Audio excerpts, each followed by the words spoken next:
My husband finally cut ties with his toxic mother and sister after they insisted we give up our home for my unemployed sister-in-law and her family. Here's how it all went down. My husband, Brian, had always been the golden child in his family. His mom, Karen, practically worshipped him. He was her world, especially since his dad was often busy with work, leaving Brian to spend most of his time with her. They had a bond that honestly seemed a little too close at times. Initially, I didn't think much of it. It's normal for moms and sons to have a strong connection, right? But as I spent more time around them, it became clear that Karen didn't just love Brian, she idolized him. Meanwhile, his sister, Amanda, was always in Brian's shadow, and it was clear she resented it. Karen barely paid her any attention, which left Amanda feeling bitter. Despite this, Brian tried to be a supportive older brother. He's got a big heart like that. When Brian and I started dating, things quickly became awkward with Karen and Amanda. At first, I thought I might just be overthinking it, but then certain behaviors made it clear I wasn't. For example, when Brian and I moved in together, his family would often drop by without any notice. I don't mind family visits, but a heads up would have been nice. Apparently, they didn't see it that way. One morning, while I was still in bed with Brian, Amanda barged into our bedroom without knocking, like it was perfectly normal. I was lying there, half-dressed, and she just started chatting with Brian, completely ignoring my presence. I don't even think she noticed or cared that I was in my underwear. I was mortified, but she acted like it was no big deal. At first, I thought maybe this was just some sibling dynamic I didn't understand, but after it happened a few more times, I had enough. I talked to Brian and told him I wasn't okay with Amanda barging into our room whenever she pleased. I mean, it's common courtesy to knock, right? Brian agreed, and we decided to put a lock on the door to stop her from doing it. You'd think that would have solved the issue, but no. The next morning, Amanda tried to enter our room again, and when she found the door locked, she threw a fit. She pounded on the door, rattling the handle, and demanded to know why it was locked. I lay there thinking, what on earth is happening? Brian eventually opened the door to talk to her, and she immediately started blaming me, calling me a skank and accusing me of turning him against her. I was stunned. How does wanting privacy in your own bedroom make someone a skank? Brian tried to explain that it was about respecting our space, especially when we were sleeping, but Amanda wouldn't hear it. She insisted that I was driving a wedge between them and said siblings shouldn't keep secrets from each other. From then on, Amanda made it clear she disliked me, and every time we were in the same room, the tension was palpable. If Brian and I disagreed on anything, even something trivial, Amanda would side with him and say he needed someone who understood him better right in front of me. It was incredibly uncomfortable. And then came the endless questions. When Brian wasn't around, Amanda would pester me about my past relationships, making snarky comments. She'd say things like, "Why did your ex dump you? Did he think you weren't good enough?" She even once told me, "Brian's last girlfriend was way prettier than you. Who says that?" I tried to ignore her at first, not wanting to stir up more drama with Brian's family, but the more she pushed, the harder it became to hold back. Eventually, when she asked yet again why my last relationship ended, I snapped. I told her, well, I liked my ex's family more than Brian's because they didn't have a nosy sister trying to cause problems. That shut her up for a while, and though I don't enjoy confrontation, it felt good to stand up for myself. But as irritating as Amanda was, Karen was even worse. When Brian and I first started dating, she treated me like I didn't exist. At family dinners, she wouldn't even acknowledge me. I'd try to engage in small talk, and she'd act like I wasn't there. It was painfully awkward, and nothing I did seemed to change it. Then, when she realized that Brian and I were serious, her attitude shifted. Instead of ignoring me, she treated me like a threat. She couldn't stand the idea of her son being with someone else. She made snide remarks about how I must have had an easy life since my parents sent me to private school, acting like that made me spoiled. At one point, Karen even told Brian that I wasn't wife material and that he could do better. I couldn't believe it. What century are we in? Thankfully, Brian ignored her. He proposed to me anyway, and that's when things truly went off the rails. Karen and Amanda went into full meltdown mode when they found out about the engagement. They each called me separately, telling me to give back the ring and trying to convince me not to marry him. I don't know if they thought they could bully me into breaking up with Brian, but they couldn't have been more wrong. I wasn't about to let them dictate my life, so that's when I started seeing how truly toxic Brian's family was, and honestly, that was just the beginning. After Brian proposed, the tension with his family escalated quickly. I already knew they weren't my biggest fans, but I hadn't expected such an extreme reaction. You'd think most families would be thrilled when their son gets engaged, right? Not Karen and Amanda. They acted like I'd declared war on their family. The day after we announced our engagement, Karen called me. At first, I thought she might be calling to congratulate me, maybe try to be cordial. But no, she got straight to the point. She told me, without a hint of hesitation, that she didn't think I was suitable for her son and that I should give the ring back. She said it as casually as if she were suggesting I return a sweater that didn't fit. I was stunned, trying to process that she was asking me to call off the engagement. Then she ramped up her criticism, claiming that Brian deserved someone from a better family, whatever that was supposed to mean, and that I wouldn't be able to care for him like she had. The jealousy in her tone was unmistakable. It was like she couldn't bear the thought of anyone else taking care of her son, and it honestly creeped me out. I tried to remain calm, telling her that I loved Brian and that we were getting married whether she approved or not.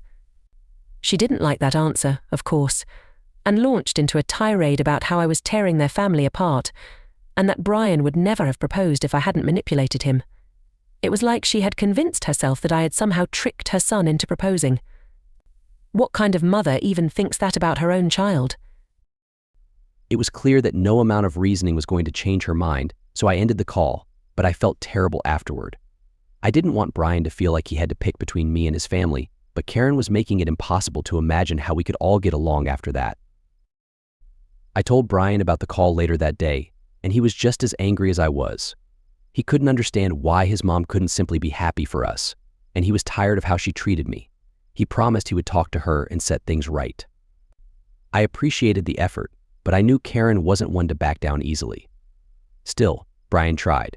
He called her and tried to have a calm conversation, but from what I overheard Karen's voice tends to carry, it didn't go well.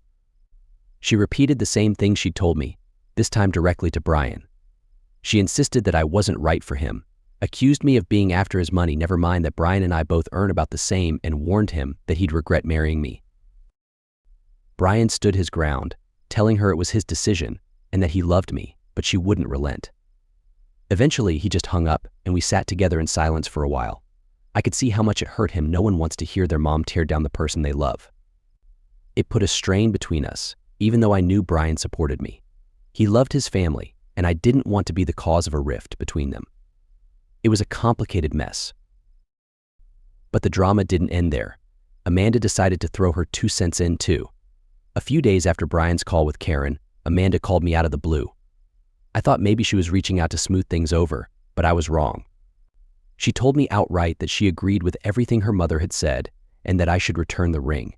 She even said, "You're not good enough for my brother, and if you really cared about him, you'd let him go." Who says things like that?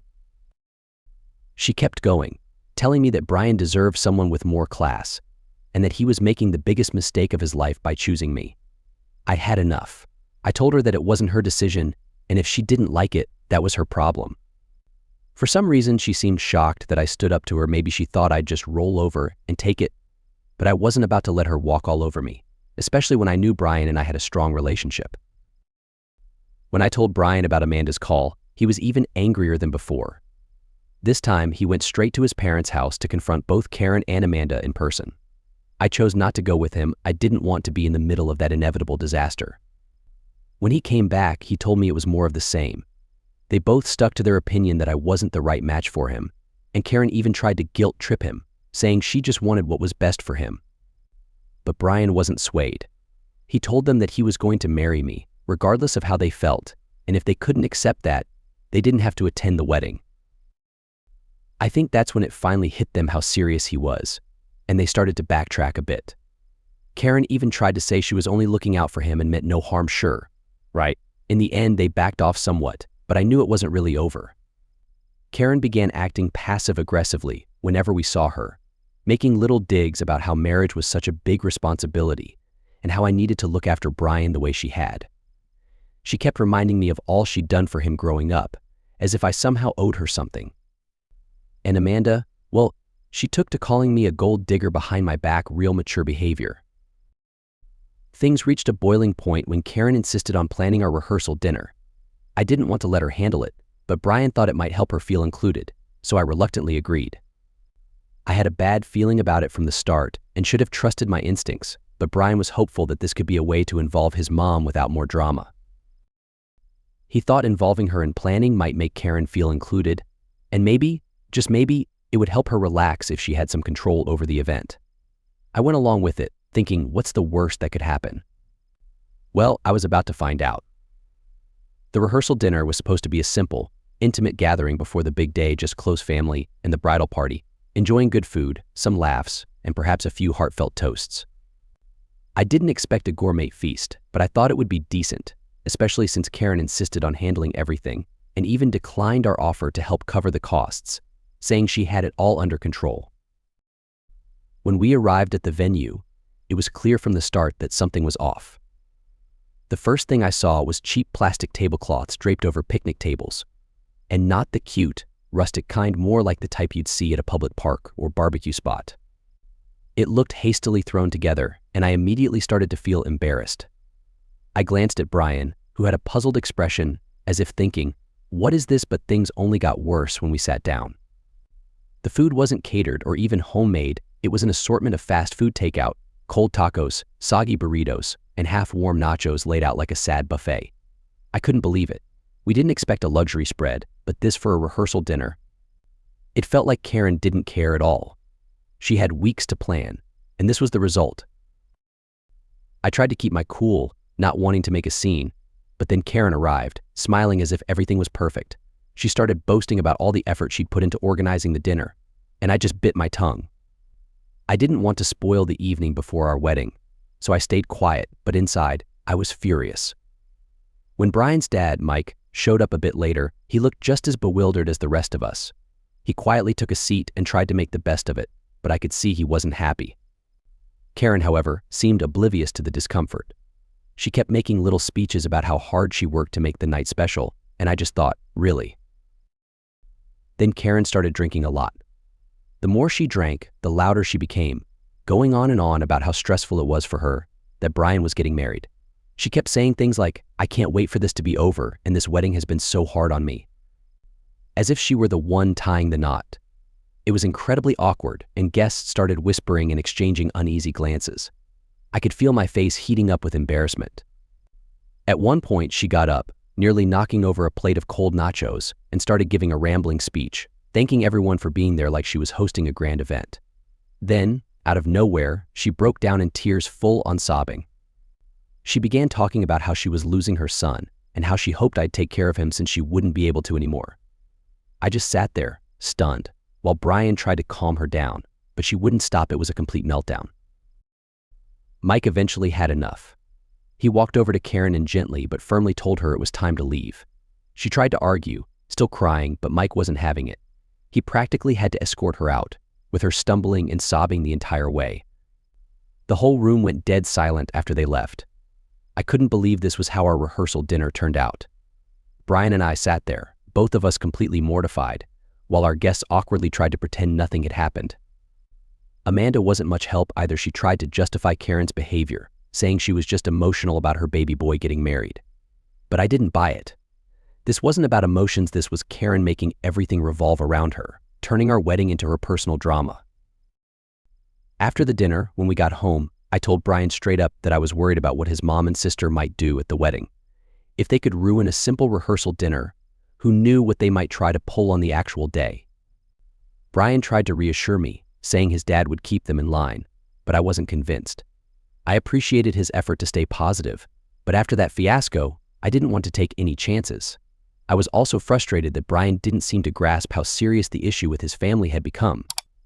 He kept dismissing it as just one bad night, but I knew it was more than that. Karen and Amanda had been stirring up trouble from the start, and now I was bracing myself for what might happen at the wedding. That night, I barely slept. My mind raced with all the ways Karen and Amanda could disrupt our big day. I didn't want to be a bridezilla, but I also didn't want our wedding to turn into a spectacle. I went over every worst-case scenario in my head, dreading what might go wrong. It wasn't just about me. I knew how much it would hurt Brian if his family caused a scene on our wedding day, and I didn't want that for him. But I couldn't shake the sense that something was bound to happen. I didn't know exactly what, but I had a bad feeling. The rehearsal dinner was a disaster, but it served as a wake-up call for me. Karen and Amanda weren't going to back down, and I realized I needed to figure out how to protect our wedding from becoming another of their dramatic episodes. I wish I could say that was the worst of it, but I had no idea what lay ahead. Even though I was on high alert, I still wasn't prepared for what came next. I knew they wouldn't just step aside and let us have a peaceful day after how the rehearsal dinner went. If they could mess up something as simple as that, I shuddered to think what they might do at the wedding itself. The night before our wedding, Brian and I had our first real argument. We had faced challenges before, mostly related to his family, but we'd always been on the same team, supporting each other. This time, though, I had reached my limit. I told him bluntly that I didn't want his mom or sister at the wedding. I knew it sounded drastic, but after all their antics, I couldn't risk it. I didn't want our special day to turn into a circus, because Karen couldn't handle not being the center of attention, or because Amanda wanted to play the overprotective sister yet again. But Brian wasn't having it. He couldn't fathom the idea of excluding his family, even after all they'd put us through. He kept saying, "They're my family, they won't ruin it, and Dad will make sure they behave." But I wasn't buying it. I told him that if they were there, it wouldn't feel like our wedding anymore. It would be another stage for Karen and Amanda to make it about themselves. The argument went in circles, with him defending them and trying to downplay how bad things had gotten, while I stood my ground. I knew deep down that we couldn't trust Karen and Amanda, and I didn't want to look back on our wedding day with regrets. Finally, I put it all out there. I told him that if they came to the wedding, there wouldn't be a wedding at all. I know it sounded dramatic, but at that point, I was exhausted. I couldn't deal with them any longer. The look Brian gave me was like I had just slapped him in the face. He was clearly hurt, and I felt terrible for putting him in that position. But I also knew I couldn't spend my wedding day tiptoeing around, waiting for Karen to cause a scene or for Amanda to start another argument. I needed Brian to understand how serious I was. It took him a while to process everything I was saying. I could see him wrestling with his feelings, caught between me and his family, and I didn't envy him for having to make that choice. I knew how much he cared about his dad, Mike, and how hard this was for him. But in the end, I was going to be his wife, and he needed to put us first, above the chaos his mom and sister kept bringing into our lives. Eventually, he sighed, and I knew he had made his decision. He wasn't happy about it, but he agreed. Early the next morning, he called his dad and told him that Karen and Amanda were no longer welcome at the wedding. Mike wasn't surprised, which didn't shock me either. I think he knew deep down that Karen and Amanda were too much to handle. Mike promised Brian he would ensure they wouldn't show up, and for a moment, I felt a wave of relief. But I also knew it wouldn't be the last we heard from them. Not long after that call, both Karen and Amanda started bombarding Brian's phone with calls and texts, relentlessly trying to guilt-trip him into letting them attend the wedding. I could hear Karen's voice from across the room, accusing me of turning Brian against her and ruining their bond. She went on and on about how I was a bad influence and how Brian was making a huge mistake by cutting them off. Amanda wasn't any better, throwing out accusations about me trying to steal her brother from their family. It was so predictable that I almost rolled my eyes, listening to it all. But Brian stayed firm, and I was incredibly proud of him at that moment. It wasn't easy for him to stand up to them, but he did. He told them directly that they were no longer invited because of how they had treated me and disrespected our relationship from the beginning. He left no room for debate, and for once, they had to accept it. Of course, Karen managed to get in one last jab before the call ended. She went on a tirade about how she was the real victim, claiming that I was making her lose her son, and that I had manipulated Brian into shutting her out of his life. It was all so dramatic and over the top, but what really struck a nerve was when she said, "You'll regret this decision. You'll regret choosing her over your family." That stung, but I bit my tongue. I wasn't going to let her drag me down into her drama. When the calls finally stopped, Brian and I sat in silence for a while, absorbing everything that had happened. I could tell he was struggling with the fallout, and I felt bad for the position he was in, but I knew it was the right decision. This was our wedding day, and we deserved to enjoy it without any more turmoil from his family. The wedding day itself turned out beautifully. Everything went smoothly, and there were no issues. I was anxious the whole morning, half expecting Karen or Amanda to show up uninvited and cause a scene, but they didn't. Mike came as promised, offering his support, and it was clear he didn't agree with Karen and Amanda's behavior. He made a point to tell both Brian and me how happy he was for us, which meant a lot after all the drama. We had a lovely ceremony surrounded by people who genuinely cared about us and wanted to celebrate our joy. For the first time in months, I felt like I could finally breathe again. No interruptions, no snide remarks, no meltdowns, just love, laughter, and a huge sense of relief. It was everything I had hoped for and more. As for Karen and Amanda, they thankfully stayed away. But I later found out that they had planned to attend after all. Some of Brian's cousins mentioned that Karen and Amanda had intended to wear white to the wedding to make a statement. Yes, you read that right, they wanted to upstage me at my own wedding. It was one of those moments where I thought, thank God I trusted my gut. If we hadn't uninvited them, who knows what kind of chaos they would have caused. By the end of the night, I was just grateful that Brian stood up for me, thankful that we had such a wonderful day, and relieved that I wouldn't have to deal with Karen and Amanda's antics for at least a little while. I knew the issues with them weren't gone for good, but for that day, it was perfect. A couple of years went by, and things seemed to settle down. Brian and I had worked hard, saved up, and eventually bought our first house. It was a huge milestone for us, something we had been working toward for years. Getting the keys felt like such a big achievement, like we had finally created something that was entirely ours. We held a small housewarming party with close friends and a few family members, but I didn't invite Karen or Amanda. After everything that happened at the wedding, I wasn't eager to deal with them again. Of course, they found out about the house eventually. A few weeks later, Karen and Amanda showed up unannounced to see the place. I made sure I wasn't around for most of the visit. Brian showed them around, and he later told me that the visit had been awkward but brief. I thought that might be the end of it and hoped we could maintain some distance, but I should have known better. One afternoon, out of the blue, Karen called me. It was strange since we hadn't spoken since the wedding. The moment her name appeared on my phone, I had a bad feeling. I hesitated for a moment but decided to answer, thinking I might as well see what she wanted. At first, she tried to be pleasant, asking how I was doing and how Brian and I liked the new house. But it felt forced, and I could tell something was off. Her friendliness seemed way too fake, and I knew she had an agenda.